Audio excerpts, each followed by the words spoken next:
그러고 더 떨어집니다. 그 멘탈을 이겨야 되는 겁니다. 자, 오늘 그 리포트 제가 또 어제 우리 화장품주 얘기 좀 했었는데 오늘 화장품주는 괜찮았었죠. 그렇죠? 어제 아모레지하고 아모레퍼십 같은 거 했는데 약세장에서도 오늘 보니까 버티대요. 그러니까 아모레퍼시픽 같은 경우가 윗골이 달았지만 3%. 어제 한국콜마는 얘기 안 했는데요. 있긴 있었는데 콜마 같은 경우도 지금 순환매니까 못 간 게 가는 거잖아요. 그죠? 콜마 같은 경우도 같고. 오늘 뽑은 종목 아까 말씀드린 LG화학인데요. LG화학이 애증의 종목이죠. 개인들에게. 그래, LG화학 좋다. 2차전지 잘할 수 있어서 내가 한 70만 원 올라가는 거 생각하고 대략 주봉으로 한번 볼게요. 그때 언젠가요? 흔들릴 때가 이때 국면이거든요. 한 75만 원, 70만 원 샀는데 뭐 회사를 분할한다고 나는 배터리를 보고 산 거지 화학을 보고 산 것이 아니야. 이분들아. 그러면서 60만 원까지, 58만 원까지 밀었습니다. 이걸 못 견디는 거죠. 그죠? 그리고 100만 원 찍어버렸는데 지금도 LG화학이 100만 원이야, 100만 원. 근데 더 갈 수 있다는 얘기를 하니까 말은 안 되는 것 같은데 말이 될 수 있다니까요. LG화학에 대해서 현대차증권에서 자료를 냈는데요. 제목인즉슨 이렇습니다. 1위에 걸맞는 밸류에이션이 필요한 시점이다. 밸류에이션이라는 이제 적정한 가격 가치를 얘기하는 겁니다. LG화학은 2차 전지 배터리 가운데 세계 1위잖아요. 그죠? 원래 파나소닉이 1위였습니다. 파나소닉 제꼈고 CATL은 중국 업체가 1위를 냈는데 제꼈다가 엎치락뒤치락 하는데 이 포인트를 참 LG화학 잘 들어보세요. 저도 말은데요. 100만 원 부담스럽잖아요. 100만 원 주식을. 아니 올 초에 이게 30만 원이었다니까요. 올 초에 100만 원 갔는데 지금 사라고 140만 원 간다고? 로직을 한번 들어보세요. 일단 테슬라 쪽의 점유율이 계속 확대가 되고 있다는 거고요. 자동차 자율주행 플랫폼 기업 간에 지금 경쟁이 굉장히 붙었다는 겁니다. 테슬라 말할 필요도 없죠. 거기다가 애플, 현대차 지금 뭐 한다고 그러죠? GM이 지금 CES에서 자기들 전기차 한다고 뭐 또 물류 한다고 그랬잖아요.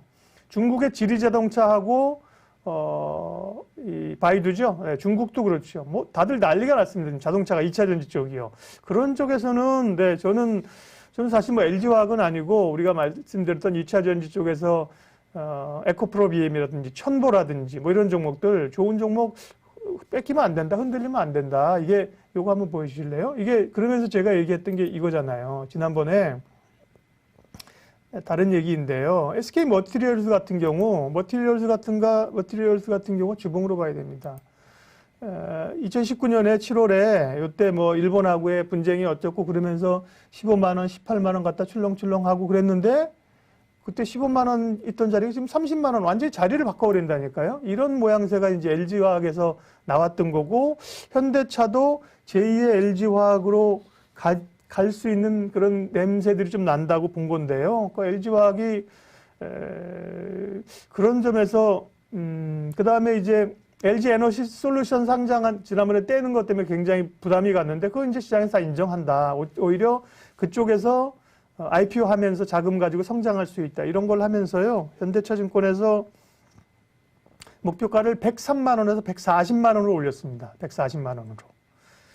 지금 CATL의 시총이 150조래요. 150조인데요. LG화학의 시총은 70조쯤 되는 것 같습니다. 70조. LG화학은 오늘 70조 좀 깨진 것 같아요. 69조. 여러분 제발 시총을 보세요. 시총. 주가를 보지 말고요. 시총을 봐야 됩니다. 시총. 뭔 소리 하는 거야. 시총은 뭔 총이야. 그러지 마시고요. 시총을 봐야 됩니다. 시총이. 시총을 보고 비교를 해야 되는 거고요. 그 얘기 왜 그런지 제가 더 얘기해 드릴까요? 삼성전자 지금 주가 얼마죠? 삼성전자 주가 88,000원입니다. 하이닉스 얼마죠? 127,000원입니다. 그러면 하이닉스 주가가 더 높네. 하이닉스가 더 좋은 회사네. 하이닉스가 삼성전자보다 1.5배 기업 가치가 높은 거잖아요. 그렇게 보시면 천만의 말씀, 만만의 콩떡, 말도 안 되는 소리입니다. 이건 주가니까요. 한 주당 이익이 다 다른 거고 주식수가 다 다른 겁니다. 이 회사의 몸집이 얼마냐. 삼성전자는 500조인 거고요. 하이닉스는 이제 90조인 겁니다. 완전히 그러니까 삼성전자가 하이닉스보다 5배 더 기업 가치가 큰 거죠. 그죠? 그래서 항상 덩어리를, 기업을 볼 때 덩어리를 봐라, 덩어리를. 네. 주가를 보지 말고, 따발총, 천마총 아니고요. 시총을 재봐 주시오, 시총. 네. 시총을 봐야 됩니다. 덩어리를. 그래서 어쨌든 LG화학 단가 33만원. 혜정님, 밥 한번 사요. 그래서 지금 가지고 있다고? 야, 그러시리라고 보는 거죠? 네. 뭐 아닐 수도 있고, 그랬다는 건지, 그냥 뭐, 이런 분들이 이제 레전드가 되는, 레전드. 전설이 되는 거죠. 전설이. 네. 전설이 되는 겁니다. 그래서 CATL의 시총이 150조인데 LG화학은 70조다. 절반이잖아요. 그런데 LG화학이 한국 시장에 있어서 그렇지 글로벌리 평가받으면 더 받을 수 있지 않아? 그럼 PR이 몇 배가 되나? 2020년 기준으로 P가 42배네요. PR이.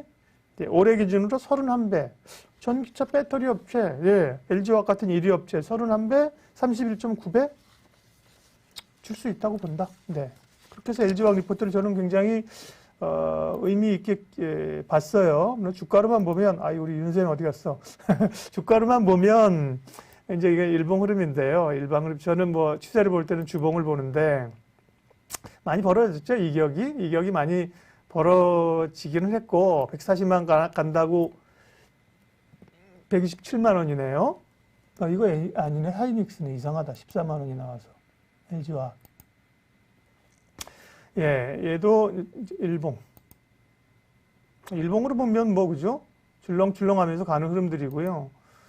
주봉으로 하면, 그러니까 저는 그렇게 생각합니다. 그러니까 주가가 지금 여기서 막 봉이 가잖아요. 봉이 가는데, 김선달이 막 가는데, 이평선은 여기 있어요. 그러면 얘가 기다려야 돼. 마중 나가서, 그죠?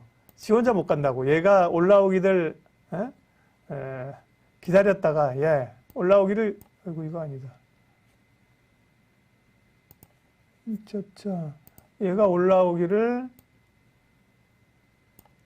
기다려서 만났다 가야 되거든요. 그치? 시간은 걸릴 수 있겠지만, LG화학 100만원 찍었다고 뉴스가 되는데, 140은 뭐 어쩔지 모르겠으나 목표가가 100만원 이상 간다? 저는 동의한다. 가로 가겠습니다. 네.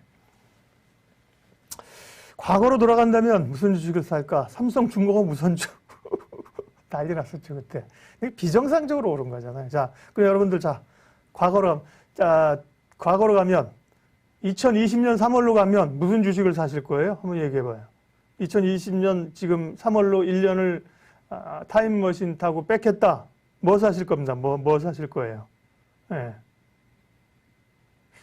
그러게, 우리 혜정님이 레전드가 되셔서 이제 혜정님한테 종목 추천 좀 받아야 될 것 같은데, 네. 3전 500% 수익 내고 있는 사람도 있고, 왕관의 무게를 버텨서 그렇다니까요. 왕관의 무게를 제가 하도 얘기하니까 왕관의 무게 번디다가 여기 목 디스크 걸린다는 분도 있는데, 박셀,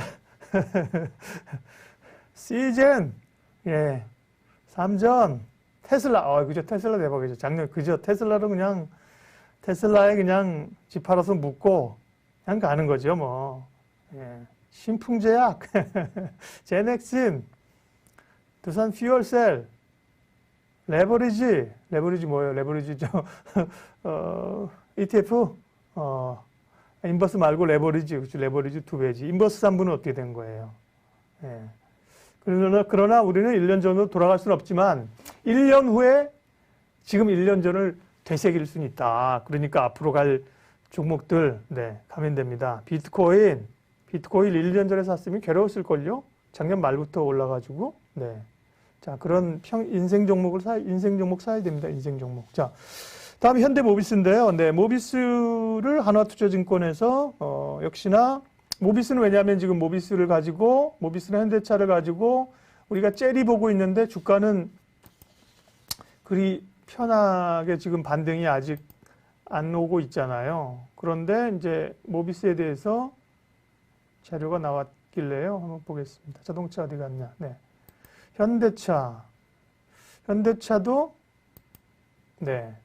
지난번에 이 급등 애플하고 얘기가 지금 어떻게 될지 모르겠어요. 뭐 여러 가지 얘기가 나옵니다. 애플 얘기는요. 애플의 애플이 그냥 단순히 아이폰을 만들어주는 폭스콘처럼 갈 거라는 얘기, 그러면 현대차가 미쳤니? 손 안 잡을 거라는 얘기, 여러 얘기가 있는 상황인데요. 말씀드린 것처럼 현대차는 여기서 지난번에 한번 뻥하고 나서 없던 일로 다시 20만 원 돌아와가지고 간다? 그러기가 어려울 겁니다. 그러기가 어렵기 때문에 현대차 주목해보고 있죠. 애플하고 얘기가 뭐가 나오거나 애플하고 안 돼도 된다. 애플하고 안 돼서 오히려 애플하고는 네, 사과 베어 먹은 사과 그냥 뭐 반납한대요. 그러면 급락할 수 있겠죠. 그게 오히려 기회라는 겁니다. 현대차에는. 그죠? 그런데 뭐 단기적으로 오늘 또 4% 밀어냈고요. 어제 기아차 말씀하신 분도 있었는데 기아차도 현대차보다는 그죠? 오를 때 좀 덜 올랐기 때문에 3% 밀렸는데 모비스도 그렇고 꾀조정을 받는 건데 어떻게 볼까? 모비스에 관한 얘기, 우리가 논리를 추론을 한번 해보자는 거예요. 어떻게 생각하나? 그 다음에 목표가를 제시하는 게 근거가 뭐야? 이게 중요하다니까요. 목표가는 한화투자증권에서 46만 원 제시했는데요. 기존의 목표가는 32만 원이었다. 모비스요.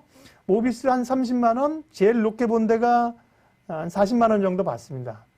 불과 이게 작년 연말에 23만 원 갈 때 40만 원 목표가 부르는 사람한테 표현이 좀 죄송하지만 미쳤어? 그런 거, 근데 40만 원 찍었잖아요. 근데 지금은 이런 종목들은 자동차는 주가나 모멘텀이 올라오니까 목표가를 따라서 올릴 수밖에 없는 그런 수준인데요. 모비스를 46만 원의 목표가를 제시했는데요. 이겁니다. 일단 뭐 올해 실적이 어떻고, 올해 이제 4분기에는 4분기가 증입되고, 이거 뭐 그렇고, 중요한 거는요, 이 회사가, 이게 지금 하나투자증권에서 목표가 46만 원으로 조정했는데요. 작년에는 자동차 완성차 업체들이 강했다. 작년에는. 실적이 부진했거든요, 모비스가. 작년 한 해 동안 저점에서 현대차가 280% 올랐고요. 기아차가 240% 올랐는데 모비스는 153% 올랐습니다. 그런데 올해는 다를 거다. 올해는 완성차 대비해서 모비스가 더 프리미엄을 받는 해가 될 것이다. 원년이 될 것이다. 그건 다 알고 있는 거죠. 신차 나오고 전동화, 예? 전기차, 전동화 부분의 성장, 이런 걸로 32만 원에서 46만 원으로 오히려 목표 주가를 현대차나 다른 그 밸류 대비해서 10% 할증을 줬습니다. 할증을. 그죠? 46만 원. 굉장히 공격적으로 제시를 했습니다. 모비스 주가 잠깐만 보면요. 네, 모비스 오래 못 갔습니다. 주연님이랑 얘기했나? 누가 모비스만 이렇게 못 가. 주가를 일부러 누가 누르고 있나? 우리가 그런 얘기 할 정도로 얘기했었는데, 여기도 단기적인 부담은 있는 거죠. 단기적인 상승 부담은 있는데, 네. 모비스, 현대차, 뭐, 상당히 주목해서 보고 있다. 네. 아까 모비스, 네, 나눠서 하신 분들 잘 하셨다고 봅니다. 하츠! 곽영훈 부장님을 소환하라. 하츠 아까 누가 방송에서 얘기하대? 오늘 잘 갔어요, 하츠? 2%인데 장중에는 꽤 많이 올랐었군요. 그죠? 곽영훈 부장님 얘기한 것도, 맞아요. 잘 갔고. 한상혁 과장님 얘기한 것도 잘 가요. 종목도 뭐, 황유현 팀장이 말한 거 말할 것도 없고요. 종목들이 쫙쫙쫙 가고 있습니다. 자, 현대차 얘기도 이따가 다시 하겠습니다. 자, 하나만 더 종목 리포트. 오늘도 많은 리포트가 쏟아졌는데 제가 3개 꼽았는데요. 다음은 진에어입니다. 진에어. 왜 진에어 생각을 못했을까? 제가 그런 생각을 했는데요. 여러분들 중에 하신 분이 진에어 혹시 지금 투자하고 계시거나 수익을 내셔서 파신 분들이 있으면 진에어 한번 말씀해 주십시오. 혹은 진에어는 주식은 없는데 진에어 내가 항공기는 진에어는 많이 타요. 이런 분도 있을 거고요. 아니 해가 지네요 말고요. 진에어. 송이님. 왜냐하면 사실은 항공주 여행주는 코로나가 풀리면 가야 되는데 과연 그게 언제일까라는 걸 우리가 생각을 했었던 거고, 여행주는 차치하고라도 항공주에 대해서는 계속 얘기했던 게 대한항공이다. 핵심이. 그죠? 아시아나 오늘 거래 재개된다고 올라가서 그래 몇 % 먹을 건데 아시아나. 그래서 꾸준히 상승하나요? 엄청 흔들어 대잖아요. 그런 것보다 대한항공이 이 FCC라고 합니다. LCC의 반대말. LCC를 저가 항공사라 그러면 LCC에 있는 분들 섭합니다. 저비용 항공사, LCC. 그 다음에 대한항공이나 아시아나는 FCC 그러는데요. 거기서 뭐 대한항공밖에 살아남은 게 없는데 FCC인 거죠. 대한항공. 그 다음에 LCC 가운데는 제주항공이다. 제주항공의 역량. 그랬는데 생각해 보니까 진에어를 빠뜨렸어. 진에어는 아시아나랑 합치게 되면 결국 대한항공과 아시아나가 있는 그 LCC들을 다 통합할 거 아니에요. 그죠? 그래서 미래에셋 자료인데요. 올해 4분기는 적자랍니다. 4분기에는 470억 적자인데요. 당연히 적자겠지. 지금 비행기가 못 뜨는데. 국내선은 그래도 20%가 늘었네요. 4분기에. 수송객이. 국제선은 99.4%가 줄었습니다. 그죠? 근데 진에어, 에어부산, 에어서울. 진에어는 대한항공의 LCC고 에어부산과 에어서울이 아시아나의 LCC잖아요. 세 개 LCC를 합병해서 구조조정하고 이러면 이 효과 기대할 수 있다. 그래서 목표가 2만 원 제시했는데 다만 트레이딩 바이네요. 트레이딩 바이. 바이하고 트레이딩 바이는 어떻게 다르냐면요. 바이는 매수고 트레이딩 바이는 매수인데 뭐라고 그러죠? 매매를 위한 매수? 약간 좀 샀다 팔았다 조금 흐름이 좀 짧게 간다는 거죠. 단기적으로는 그러니까 이런 종목을 못 봤네요. 굉장히 꾸준하게 주봉을 보더라도 한 11,000원부터 17,000원까지 일봉도 뭐 최곡 잘 올라왔네요. 그죠? 진에어 얘기는 이런 거는 생각의 부족함이었다. 계속해서 생각에 꼬리에 꼬리를 무는 겁니다. 그래도 어려운데요. 뭐. 그러니까 간밤에 오늘 저 여기까지 이제 하고요. 자.